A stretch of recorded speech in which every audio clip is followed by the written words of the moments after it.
First things first, and when you woke up this morning, sadly, the headlines that greeted you on the Sunday papers read like this.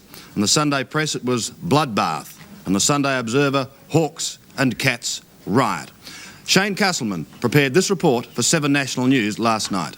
The match was a hard-fought battle in every sense of the word. The brawling started in the last quarter when Jacko copped one as he went for a mark and decided to go on with the business.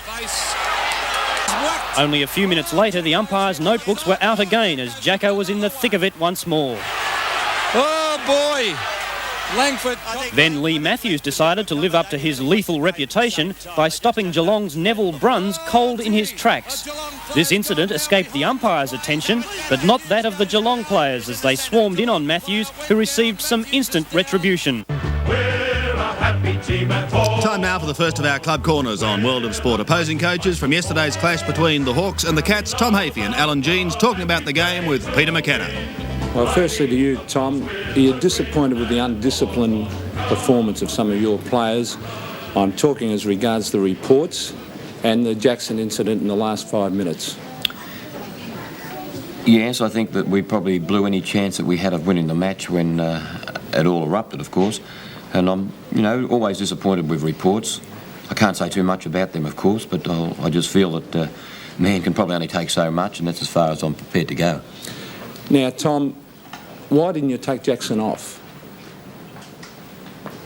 Well... Did you think about it? He lost control. I think you'd agree with that. Yes, I could see that he was completely frustrated, but, the game still had to be won, and we didn't have anybody to bring on, so I would have been playing men short, as you're probably aware. But even so, you're still hoping to be able to win the match. You've got a better chance of winning with 18 men than 17 men. You're a real players' man, Tom. Always have been, haven't you? Yes, Peter. Nothing wrong with that. Now, Alan, you're a man of standing in football, a great name in football. You've always believed in the hard game and the fair game. Have you got any comment to make about the fact that 2 of your players this year have been involved in king hits behind the play? Well, you say 2, I don't remember the 2 incidents, but if you're referring to yesterday, I think, firstly, I just want to say that we don't condone anything. The game must be paramount in everybody's opinion, but I think because we don't condone this type of play, and if you've been to any coaches' conference that I've been to, that I've rejected even players running in because I've always had when there's a bit of a Barney on or anything like that, because I always believe that we've got to do the right thing by the game. I always believe that once you take on a position such as mine, that you have a sense of responsibility to the game, the same as you have a responsibility to the game from where you sit and comment. All right.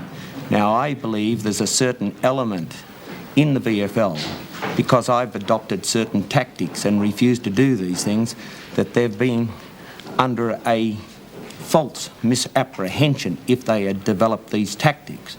Now, I'm saying it is an untrue misapprehension to believe in that, all right? Now, that's all I'm going to say about it.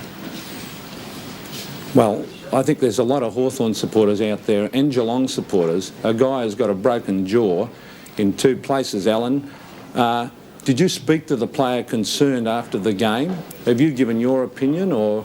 Look, Peter, if you want to continue with this discussion, and this morning you selected 2 things. You wanted to go back and dig skeletons out of the cupboard.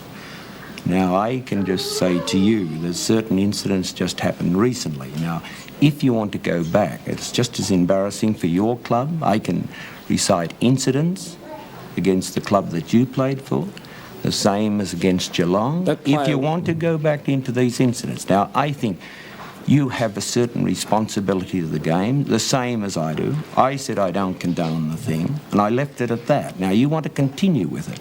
Now, just leave it at that at this particular stage. Thanks, Tom, and thanks, Alan. You did it. Alan and Tom, we have the Tocky hams and bacon for you there. Beautiful one, you've had it before. I've had it before. And you've had it before. You know how good it is? Right, and we have Mrs. Bright, of course.